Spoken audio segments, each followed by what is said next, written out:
Hello, world travelers. It's your travel buddy, Grayson Jack. Thanks for joining me on another road trip today. Do you like plane spotting? I love it, and fortunately for me, I live close to one of America's best airports for doing so. That would be Newark Liberty International Airport in New Jersey. So let's head out there now. Have you ever flown out of or into Liberty International Airport? Even if you have, you probably never paid too much attention to the airport. So on our drive there, let me tell you about this major airport located in New Jersey. Newark Liberty International Airport was built in 1928 on land owned by the city of Newark. Since then, the airport has undergone significant expansion on its southern side and now straddles the boundary line between the city of Newark in Essex County and the city of Elizabeth in Union County, New Jersey. The airport has three terminals, Terminals A, B, and C, with Terminal A sitting primarily within the city limits of Elizabeth, whereas Terminals B and C are located in Newark. While the airport is located in both cities, Newark kept the branding.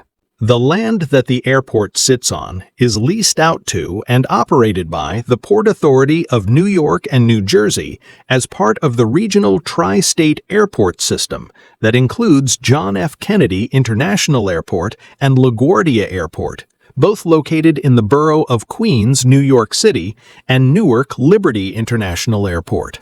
The major highways servicing Liberty International Airport are Interstate 95, commonly known as the New Jersey Turnpike, Interstate 78, and US 1, US 9. So where are we? We have been driving east along I-78 and are just minutes away from the airport. We will get there via exit 57, so keep your eyes on the signs.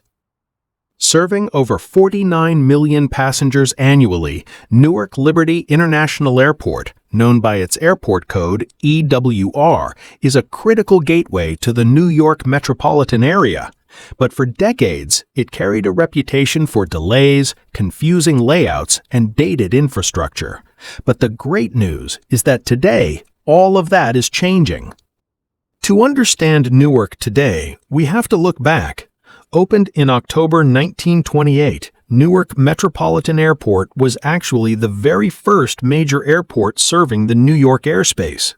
In fact, before LaGuardia or JFK even existed, Newark boasted the world's first paved commercial runway. During the 1930s, it was the busiest commercial airport in the world.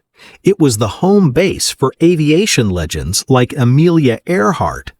But as aviation boomed after World War II, the airport needed room to grow. Today, Newark operates with a distinct three-terminal layout, but navigating them can feel like visiting three entirely different eras of aviation. Let's break them down. First, there's the crown jewel, Terminal A. Opened recently as part of a multi-billion-dollar redevelopment, this 1 million square foot masterpiece completely changed the game. It features 33 gates, incredible local New Jersey food spots, stunning public art, and state-of-the-art security screening. It even won UNESCO's prestigious Prix Versailles for its world-class architecture. If you are flying Delta, American, JetBlue, or certain United flights, this is your playground. Next is Terminal B. Opened in 1973, this is the primary international gateway for foreign carriers and some domestic carriers like Allegiant Air and the now defunct Spirit Airlines. It is split into three concourses. While it handles massive wide-body jets from airlines like British Airways, Lufthansa, and Emirates, it represents the older, more cramped design of EWR. Peak evening hours here can get incredibly hectic. Finally, we have Terminal C. This is the mega hub for United Airlines, which dominates Newark's flight schedule. Built in the 1980s but extensively modernized, Terminal C is a tech-heavy paradise. Virtually every restaurant seat features an iPad for ordering food directly to your location. It also boasts United's flagship Polaris Lounge for business-class travelers. So there you have it, my overview of Newark Liberty International Airport. But let us not forget the reason we drove out to the airport. Yes, we are going plane spotting. And where is one of the best places to plane spot at Newark Liberty? That would be both outside in the parking lot and inside in the second-floor cafeteria of the nearby IKEA furniture retail store in Elizabeth. The cafeteria features large windows facing the airport, giving you a direct line of sight to arrivals on runways 4L, 4R, and departures on 22R, 22L.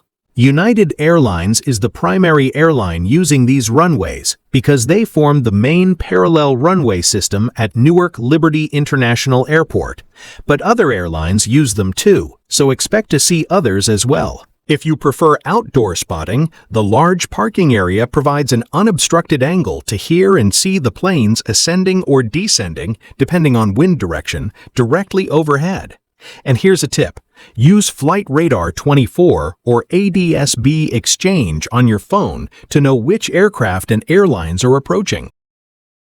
While IKEA is technically private property, customers are free to stay for a reasonable period. Avoid taking photos of airport security perimeters to ensure your visit remains hassle-free.